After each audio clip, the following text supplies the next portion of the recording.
Jesus warned in Revelation chapter 13. Revelation chapter 13, verse 12 through 14. The lamb-like beast, which we know is the United States of America. Verse 12 says that the United States exerciseth all the power of the first beast before him, and causeth the earth and them which dwell therein to worship the first beast, whose deadly wound was healed. We know the first beast is the papacy. The United States of America will stretch their hands across the gulf, will clasp hands with the papal power, and the United States will be foremost in the earth to tell the world to honor a tradition of Rome, which we know is Sunday. But the method the United States will use, in verses 13 and 14, we read, "And he doeth great wonders, so that he maketh fire come down from heaven on the earth in the sight of men, and deceiveth them that dwell on the earth by the means of those miracles which he had power to do in the sight of the beast." The United States, in order to bring all of this earth, and possibly the very elect, to embrace sun worship and lose their souls for eternity, they will use the power of deception. And deceiving somebody is simply saying, this is the way it is, this is true, when in actuality it is a total lie. And I want to illustrate it for you. Deception. As an 8th grader, junior high school, I was a heathen. I was a quarterback for a little football team. And my team, we had this one play that we would trick the opponents every time. We would deceive them. And this is what we did. I had a flanker out over here on my right side. I had 2 running backs. My one running back to my left, he was the fastest guy in our school and in the whole county. He could run a 100-yard dash in under 10 seconds. That's moving for an 8th grader. I'd call hut 1. And as soon as I said hut 1, my flanker would start in motion coming this way. When I hit hut 3, I got the ball from the center and I turned, threw it to my flanker, and we started running around this end like this, like an in sweep. We did that play twice. Okay? Same play, identical, everything 2 times. The 3rd time, 3rd down, I say hut 1, and guess what happened? My flanker started in motion. And you know what the other team thought? He's going to throw the ball to that flanker, and they're going to run around this end again. And so the other team thought, we've got him. We know exactly what they're going to do. Deception. Watch how it worked. Hut 1, he starts in motion. Hut 2, hut 3, I got the ball. I turn and I throw it to the guy, and he starts coming around this end. And we're all running this way. But my fast halfback over here, he didn't go with us this time. You know what he did? He took 1 step this way, and then he went like this. And my flanker, this time when he's got the ball in his hands, he put it on his back hip. And so as the running back comes around this way, guess what happens to the ball? It ends up in the halfback's hands. And he has the ball like this going around this side. Guess where the opposing team defense was? They were all over there. You know why? They were deceived. They were totally duped. And according to Revelation chapter 13, That's exactly what the United States is going to use. They're going to say, this is where the problem is, this is where the trouble is, and you know what? It's going to be all the way over there. You see, right now we're being told, Osama bin Laden is an awful terrorist. You know what, folks? If you believe that, you're just like the defense that's following my flanker over there without the ball. That's a deception.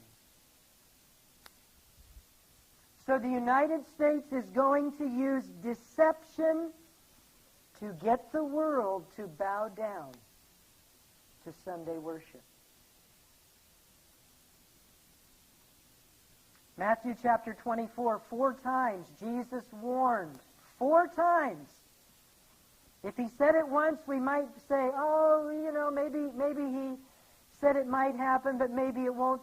But he said it 4 times. Watch out. Watch out. Don't go for the end run. Don't go for it. 4 times. Matthew 24:4, it says, and Jesus answered and said to them, take heed that no man deceive you. Verse 5, for many shall come in my name, saying, I am Christ, and shall deceive many. Verse 11, many false prophets shall rise and shall deceive many. Verse 24, for there shall arise false Christs and false prophets, and shall show great signs and wonders, insomuch that if it were possible, they shall deceive the very elect. 4 times Jesus warned us. Watch out, because deception is going to run rampant at the end of Earth's history. Now, can somebody answer me a question? A famous world leader this week met in the White House with the President of the United States. Can somebody tell me the name of that famous world leader that met with President Bush? Ariel Sharon. And where is Ariel Sharon the leader of? Israel. And why were they meeting together? What were we told the reason was for them meeting together? To try to find peace in the Middle East. Did they find it? They didn't find it, did they? Failed again. Now, from what I understand, Ariel Sharon had to leave Washington early to go back to the Middle East. Why? What happened? There were some suicide bombers, weren't there, Eddie? Blowing up. And Yasser Arafat, when he was quarantined in that building, you remember? And everything kind of quieted down a little bit. And then as soon as he got out, what happened? Everything started again. And so now, as Americans, we're being programmed to say, that Yasser Arafat, he's a bad guy, but Ariel Sharon, he's fighting for peace, and so is the president. Isn't that what we're being told?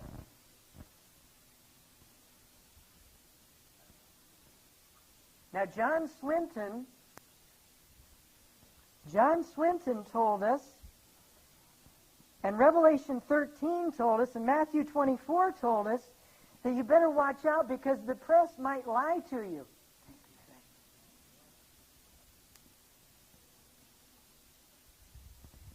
Is it possible that we're being lied to? Is it possible that Ariel Sharon and George Bush and Yasser Arafat are playing a game? Is that possible?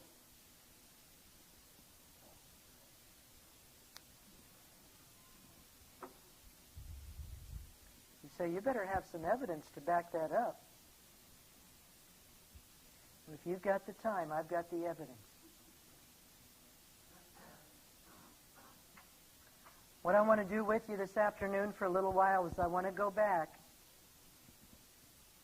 I want to show you from history. I want to show you exactly why there's war in the Middle East today.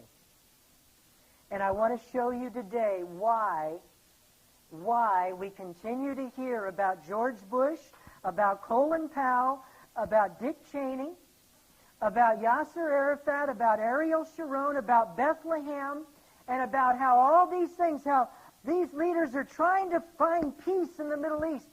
And for some reason, it's just not happening. There's a reason why it's not happening. There's a reason why. And I want you to watch real carefully this afternoon. And I want to go back to the 3rd century to start what we're going to look at this afternoon. I'm going to be reading a little bit from a comic strip. I guess some people just never grow up, do they? These are a little bit different comic strips than your normal run-of-the-mill. This one's called The Prophet. It's from the Alberto Rivera series, Part 6. By the way, Alberto Rivera was an ex-Jesuit priest.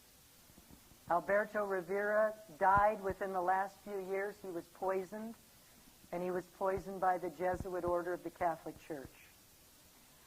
I believe with all my heart that Alberto Rivera had something to say as far as the Jesuits in world history and in current events is concerned. His theology, I don't agree with a lot of it, but his understanding of history and the Jesuit order was right on the money, and we better listen to it. This is what he says, page 5 of the comic strip, The Prophet. He says this: a Jesuit cardinal named Augustine B. showed us how desperately the Roman Catholics wanted Jerusalem at the end of the 3rd century. Because of its religious history and its strategic location, the holy city was considered a priceless treasure. A scheme had to be developed to make Jerusalem a Roman Catholic city. The great untapped source of manpower that could do this job was the children of Ishmael. The poor Arabs fell victim to one of the most clever plans ever devised by the powers of darkness. According to Alberto Rivera, the Roman Catholic Church wanted Jerusalem at the end of the 3rd century.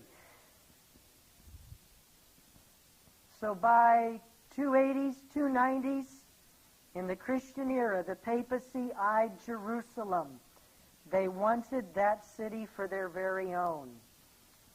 Now on page 18 of this magazine, Alberto said this: the Vatican desperately wanted Jerusalem because of its religious significance, but was blocked by the Jews. Another problem was the true Christians in North Africa preaching the gospel. Roman Catholicism was growing in power and would not tolerate any opposition. Somehow the Vatican had to create a weapon to eliminate both the Jews and the true Christian believers who refused to accept Roman Catholicism. Looking to North Africa, they saw the multitudes of Arabs as a source of manpower to do their dirty work.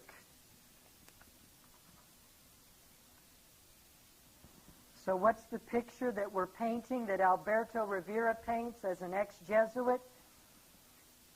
The Catholic Church wanted Jerusalem. They wanted to have the Pope reign from Jerusalem.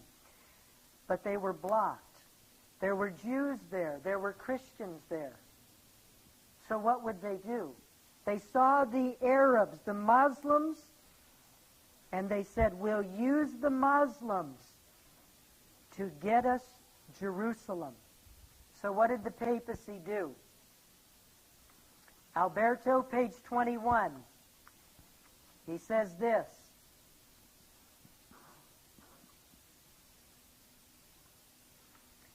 in their holy book, the Quran, the Muslims regarded Jesus as a prophet.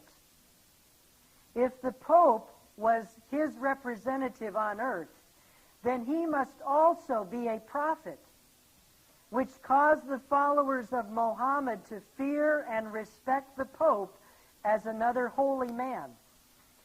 The Pope therefore moved quickly and issued bulls, those are letters, granting the Arab generals permission to invade and conquer the nations of North Africa.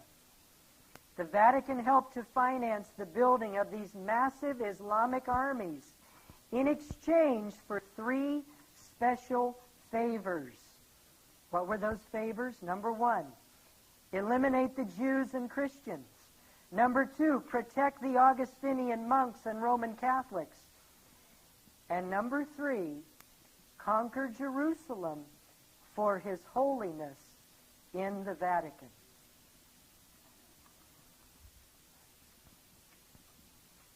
So what happened?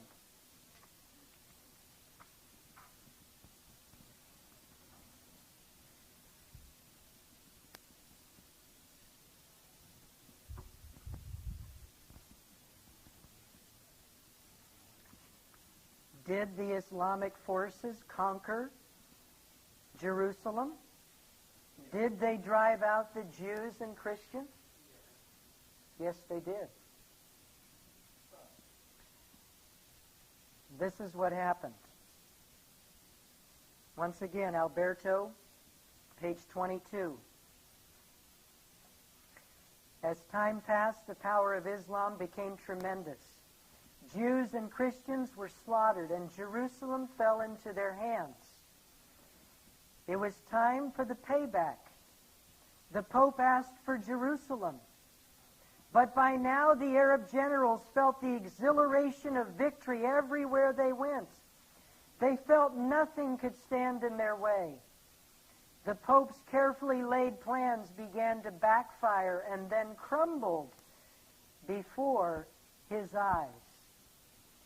Now, how many of you of late have seen a picture of Jerusalem with the Dome of the Rock? How many of you have seen that? Do you know what the Dome of the Rock represents? It represents the power of Islam in Jerusalem.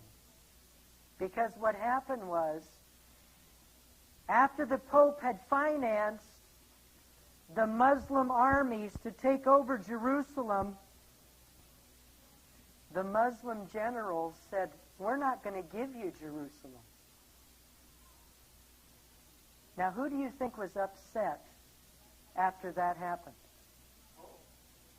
The Pope was furious. Furious. And when a Pope gets furious, what does he do? When the Pope got furious with Martin Luther, what did he do? When the Pope was furious with the Waldenses, what did he do? They are anathematized, and then they are slaughtered.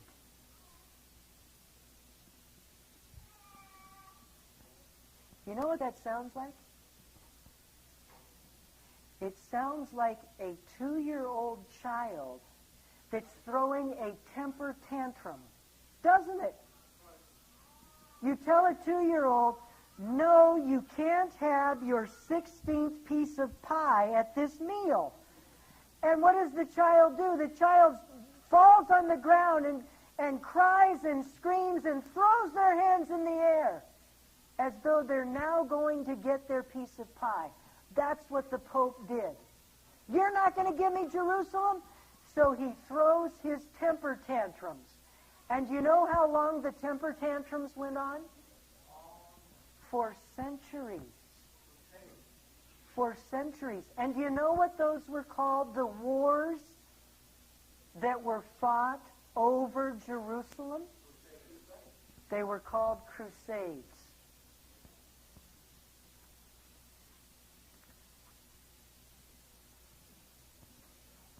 But you know what?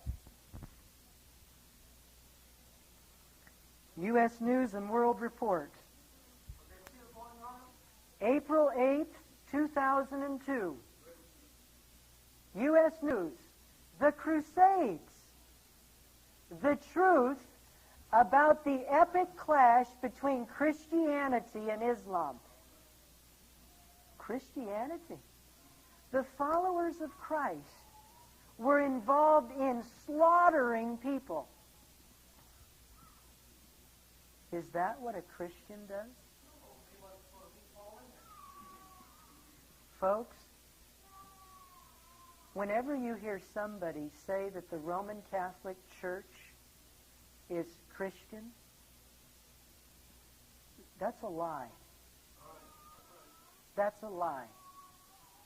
And so U.S. News and World Report is telling us that Catholicism is Christian. Do you know who is behind U.S. News and World Report?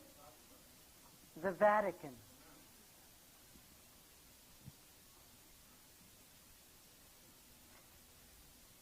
I noticed in the articles that they did say some things that they couldn't deny, that are historical fact, and I want to read it to you. This is on page 38. It says this: you're likely to read about Richard the Lionhearted, the leader of the Catholic or European expedition to retake Jerusalem.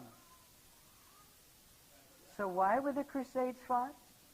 It was to take control of Jerusalem from the Muslims so that the Pope could get what he wanted. That's why the Crusades were fought. And according to this magazine and according to history, the Crusades went on for several centuries. Centuries. Do you know how many people's lives were taken? How many homes were devastated? How many people lost their dad or their brother or their uncle in the Crusades? It was total butchery. Why? Why were people dying? Because the Pope had to have Jerusalem.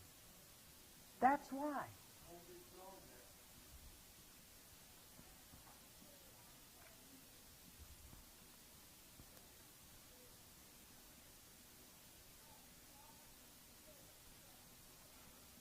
Another statement on page 38 of the same magazine, it says, from their beginnings in 1095, the Crusades inspired more passion than anyone expected.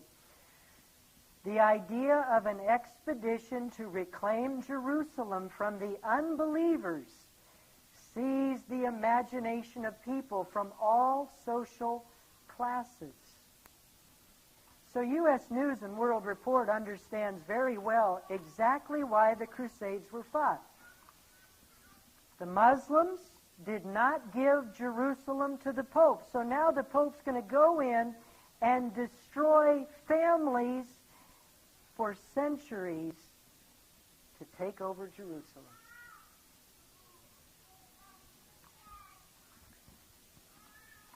Now, if you go back in history for 1,260 years,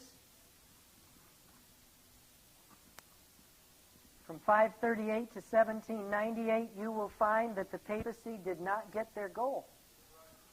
They never got Jerusalem because Jerusalem was in the hands of the Muslim Turks for centuries. So throughout the 1,260-year period from 538 to 1798, they didn't get it. But things began to change. And in this U.S. News and World Report, page 39, they tell us this. And this is a fact of history. In 1917, a British general by the name of Sir Edmund Allenby marched into Jerusalem and captured Jerusalem from the Turks. Now, do you know what Edmund Allenby said as they marched into Jerusalem and took it away from the Muslim Turks? Listen to what he said. He said, "Today the wars of the Crusaders are completed." What did he mean by that? He simply meant this.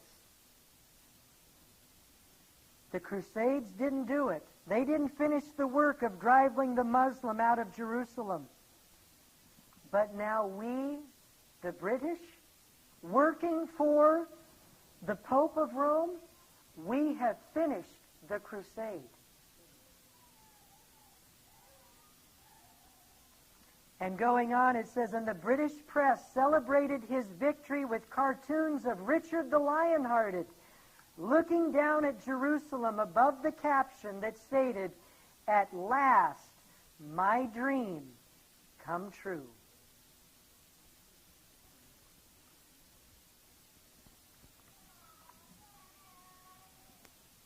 So the wars of the Crusaders are complete in 1917.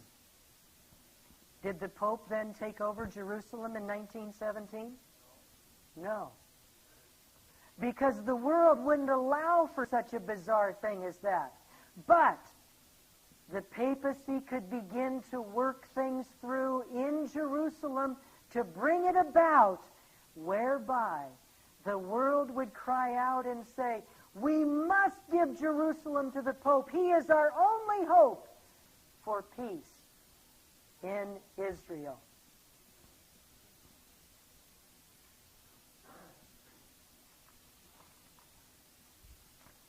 So what happened?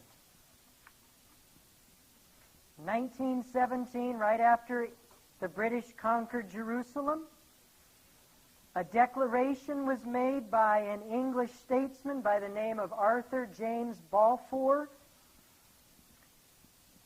in which the British government stated that they would give the land of Israel back to the Jews as their homeland. And the Jews around the world who wanted to go back to Israel could go back, because Israel would now be their home. That's what the Balfour Declaration declared in 1917. In fact, I'll read it to you. This is a letter that Arthur Balfour wrote to Lord Rothschild. And who's behind the Rothschilds? The Jesuit order. I have much pleasure in conveying to you on behalf of His Majesty's government the following declaration of sympathy with the Jewish aspirations. His Majesty's government view with favor the establishment in Palestine of a national home for the Jewish people, and will use their best endeavors to facilitate the achievement of this object.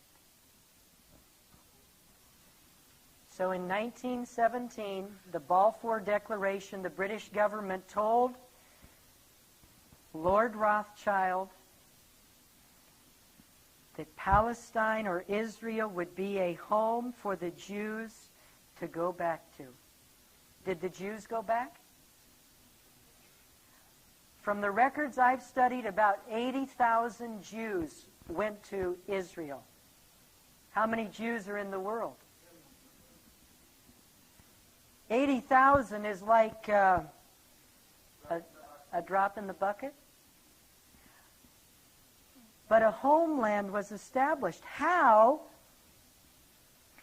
could the Jewish people be encouraged to go back to Israel? A land was established.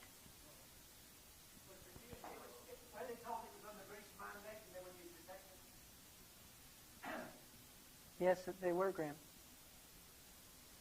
But the Jews still didn't go back after World War I. They did not go back. And so in between the wars, it was determined that the only way to get the Jews to go back to Israel would be to make things in this world very, very tough on them, and to cause them difficulty, and to create things called concentration camps, and to purchase chemicals and gases from the I.G. Farben Company, from the hands of Karol Wojtyła, who is now Pope John Paul II, to purchase chemicals and gases from him to put in concentration camps in places like Dachau and Auschwitz and other places, and to make things so awful for the Jews, and to create sympathy all over the world for them, that they would be strongly urged and encouraged to go back home. And so the atrocities of World War II took place.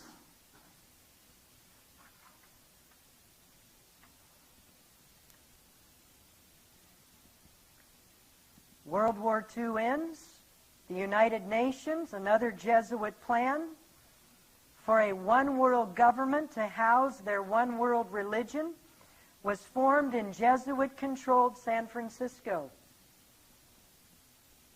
In 1948, Israel was declared to be a sovereign nation.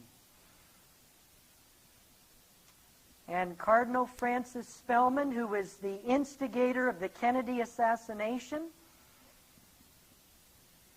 was the key man in pushing Israel's sovereign nation status. And so Israel becomes a nation, and Jews begin to flock to Israel. And so what's happened ever since the Jews have flocked to Israel since 1948?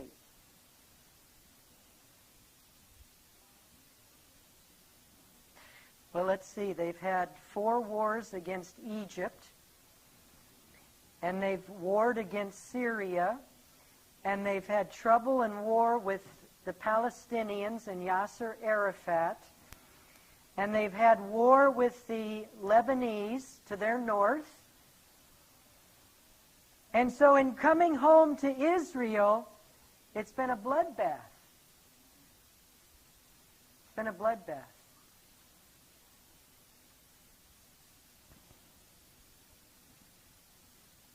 Why?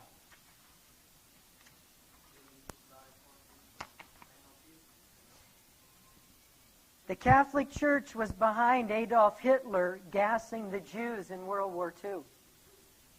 And the Catholic Church was behind Francis Spellman making them a sovereign state in 1948. How do you put those two things together? Did the Catholic Church have a change of heart after World War II and feel so bad about what they had done that they said, we've got to do something nice for these people? Is that what happened? No. They killed them in World War II, and after the war they thought, hey, if we can get them all in one place, then we can really have a bloodbath. And you know what? Since 1948, if you go back and look at the history of Israel, that's exactly what has happened. The Catholic Church has detested the Jewish race from the very beginning of Roman Catholic Church history. And I'll tell you why. It's from the book The Vatican, Moscow, Washington Alliance by Avro Manhattan, pages 169 and 170. It says this: it's important for some to recognize the religious nature of the communist Zionist Catholic configuration. Although deliberately silenced in public pronouncements, behind the Zionist banner there was to be found the ancient messianic hope for the coming of a global theocracy.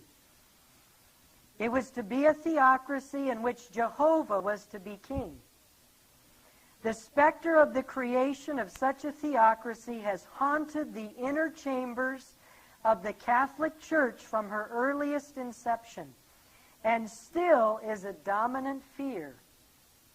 Now, what is Avro Manhattan saying? He's simply saying this: within the mentality of the Jewish race is the idea that someday the Jews, at the advent of the Messiah, they will set up a global theocracy. Now, how does the Catholic Church feel about that? The Catholic Church is scared to death. Why? Because they want to set up the global theocracy. So the Catholic Church looks at the Jews and says, if we can annihilate the Jews from the face of the earth, then who can the Messiah come to? There won't be any Jews left.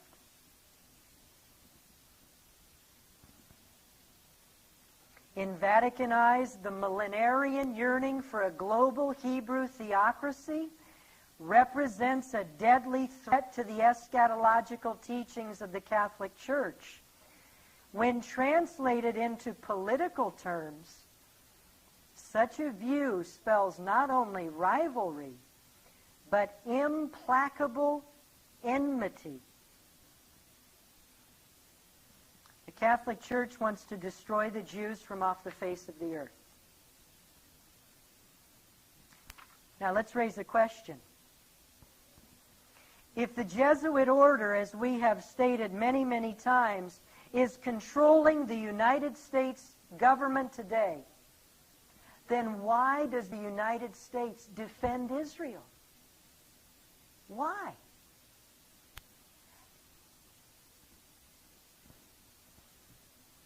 We'll answer that.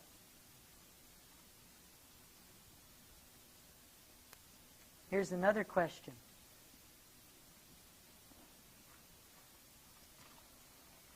On September 17th, Monday, USA Today newspaper. In U.S. News and World Report, page 39, they quote this. George W. Bush, September 17th, he stated that our administration is preparing a crusade against terrorism. What did George Bush mean by that? Is he an uneducated man? Does he not understand the word crusade and what it means? Of course he does. Then what was George Bush meaning when he said, we're preparing a crusade against terrorism?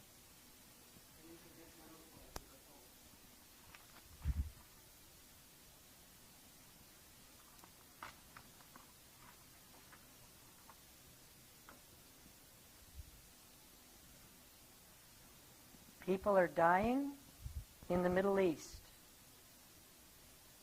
Young men and young women are attaching bombs to their bodies, going into crowded areas, cafes or buses or subways or crowded streets, and blowing themselves up, and other people are dying. Why? To fight for Islam? To fight for Allah? Why is it that George Bush, Dick Cheney, Colin Powell, Ariel Sharon, and Yasser Arafat, as 5 grown men, cannot figure out how to have peace in the Middle East?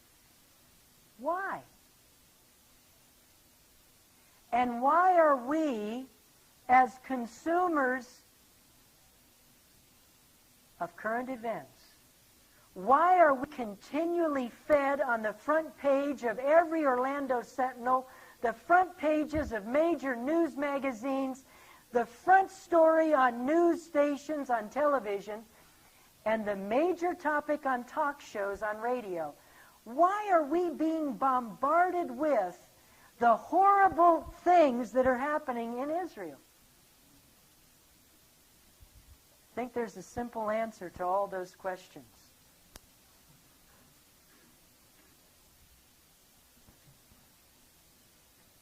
From the 3rd century, the Catholic Church wanted to go into Jerusalem and rule the world from Israel. They first used the Arab generals to take it for them. And the Arab generals turned the tables. And the Islamic peoples controlled Jerusalem for centuries. They fought crusades to take over, to retake Jerusalem, and failed. And then in 1917, a state is set apart. And then atrocities are allowed in World War II. And one war after another has gone on until now today we just watch bloodshed after bloodshed over there. I think there's all a very simple reason for why it's happening today, that you will never read in the newspaper. John Paul still wants Jerusalem. The black general, the Jesuit general, still wants Jerusalem to be in the hands of the papacy from which he wants to rule the world. And so today, the world leaders who are all in the hands of the Jesuit general and the press that's in the hands of the Jesuit general, they are making it look like it's impossible to have peace in the Middle East. And they will continue to allow it to go on until it becomes clear that public opinion is so upset and so sad about what's going on in the Middle East that the world will begin to cry out for a peacemaker to come to Jerusalem to bring peace to that troubled region. And since George Bush and Powell and Cheney and Sharon and Arafat failed, they certainly won't be asked to go, will they? But can you think of somebody in our world today that is looked upon as the great peacemaker? The man who has traveled the world wide and brought peace to troubled situations?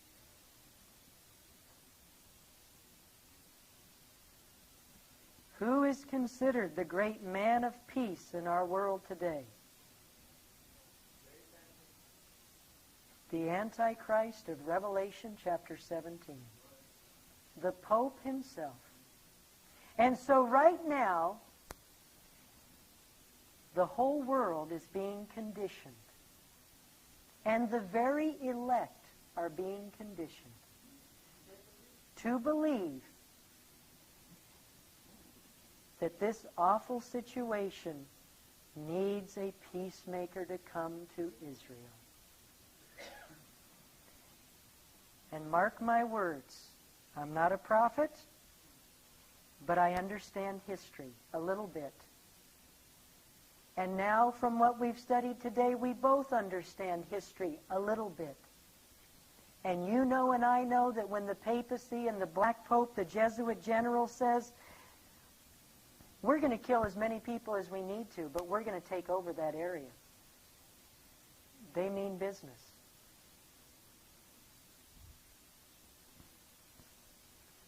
But I believe that it's going to happen sometime in the very near future, that the Pope will come to Jerusalem as the great peacemaker, and for a very, very brief moment, peace will come to that city and that area. But it will only be to bring in and usher in the coming. And it's not the second coming. Can you think of somebody else who the world is longing to see? Everybody's longing for Christ to come, aren't they? And we know that before Christ comes, there's going to be somebody else that will come impersonating Christ.